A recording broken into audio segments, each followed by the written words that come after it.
Yes, Bermuda, we're back again with Mr. Swan, and we're going to pick up speaking about his return from the PGA Golf Tour and to his active involvement in politics in Bermuda. Over to you, Mr. Swan. Well, yes, thank you. I came back to Bermuda in 1980 after attending Troy University, playing on the golf team, being in West Palm Beach in Florida, playing on the golf team in a junior college prior, and was able to land at that particular time, a very successful arrangement with the Castle Harbor Bermuda Properties, where I was a teaching and a touring professional for them, where I was able to go and qualify for the PGA European Tour, to be the first Bermudian to actually gain membership, to ever gain membership. So which countries did you get to tour? Britain, Holland, went to North Africa, Tunisia, Switzerland, Italy, France, Sweden, all over, Germany. And how, what was it we all know about Tiger Woods as quote unquote the first black champion, but was the golf field diverse then, or were you one of the few blacks in the golf field? Most events, apart from myself and Rafe Butts, an accomplished American player who played on the U.S. Tour, who used to come over periodically and play, and my friend Said Mohammed Musa from Egypt, who would play periodically during certain periods. I was probably the only full-time black player at that time. Before me, was Vincente Shabala from South Africa, who had ceased playing on the tour, but won the French Open in the '70s. But that was it. That was the diversity from my perspective. It was a matter of going over there and getting on and trying to do my best to play professional golf.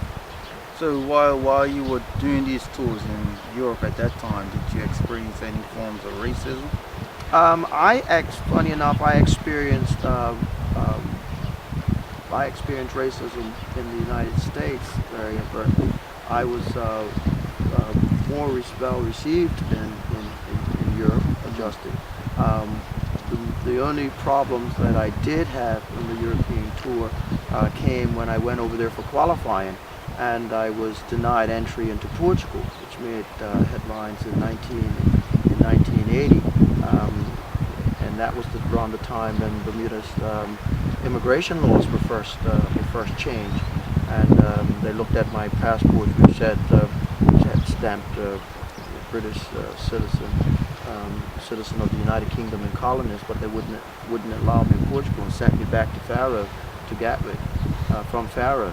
And the tour, the current tour commissioner of the European Tour today went out of their way to make sure that they got me back on a Danair flight. They had someone meet me at Gatwick. They took me to the Portuguese consulate. They put me up at the post house, made sure I got back. They gave me Manuel Pinero's caddy to make sure that I was actually amongst the leaders going into the last round, which I felt they could have easily hung me out to dry, or sort of not been as accommodating. That was my first initial experience, but the tour, I must say, the PGA European Tour was very supportive of my membership there.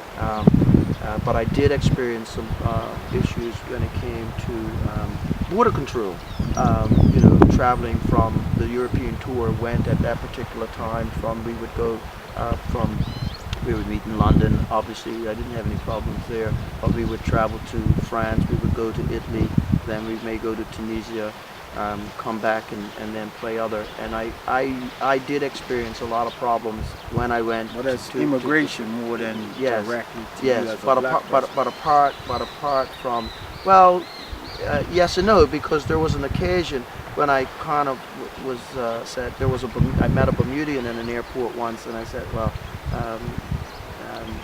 Gentleman Smith he was a white Bermudian, Smith from Paget, and we were chatting. He recognized me, and so I said, I'll go right behind him with his passport. And he went straight through. Policia, here I come again. I said, man, that was a nuisance. But I did experience some issues issues in certain tournaments that I desegregated in the 70s. Some of them unwittingly that made headlines because I would enter and I'd call up and you know, I had the credentials, so I would get in, and then people were kind of startled to find out that I was that I was a black player, but I was traveling with friends who were white, and we practiced and we traveled together. We played as partners sometimes together, so I was able to travel in throughout the deep South in the 70s as a collegiate player, and you know, rise above it, if I could use that term, and be very successful as a lone black player in the United States. So when I went to Europe, I was already experienced with having had some impediments. So I was you know, I was able to cope. Let's put it that way.